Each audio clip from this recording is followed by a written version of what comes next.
Hello and welcome. I'm Tony Damian. And I'm Andrew Rich. And welcome to Himalayan Bites. Today we'll be talking about to scheme or not to scheme. But before we get into that, we'll just have a quick look at what the Australian M&A market looks like towards the end of 2022. Now there's some good news and there's some bad news. On the bad news front, a couple of objective indicators that things are a little softer than last year, but remembering that 2021 was an iconic year for Australian M&A. Deal volumes are down this year, and we're also seeing quite an uptick in the number of investment bankers who want to catch up with us for coffee or lunch. And Andrew, it's never a good sign when bankers want to catch up with us instead of clients. That's true, Tony, but as you said, there is a lot of good news out there as well. There are deals getting done and high quality deals getting done, and we are still seeing a lot of real interest amongst our client group for potential deals into the next year.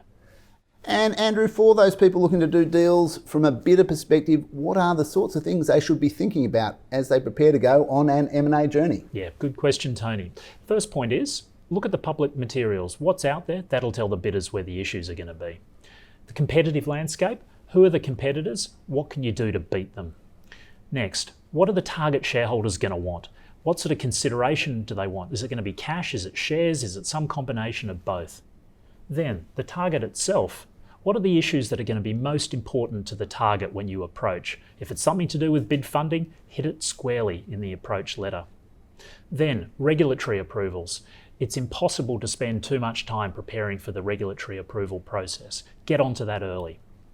Finally, there's the all-important question of whether you should buy a pre-bid stake. We'll cover that topic in the next episode of Himalayan Bites.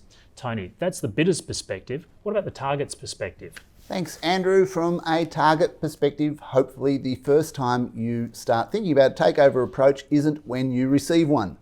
Hopefully well in advance of that, you've been thinking about your own valuation, because it's impossible to respond to a takeover approach without a clear view on your own value.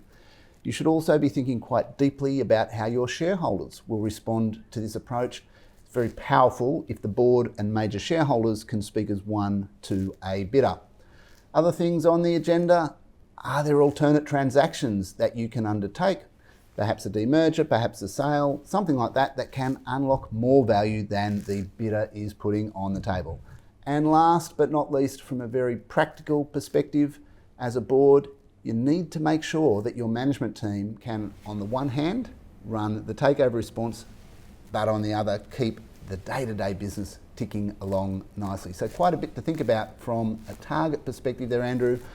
But for anyone thinking of going on an M&A adventure, what is your top tip for them, Andrew? Well, Tony, if I could be so bold as to ask for three, it's preparation, it's preparation, it's preparation. Thanks for watching. We look forward to you all joining us for the next episode of Himalayan Bites.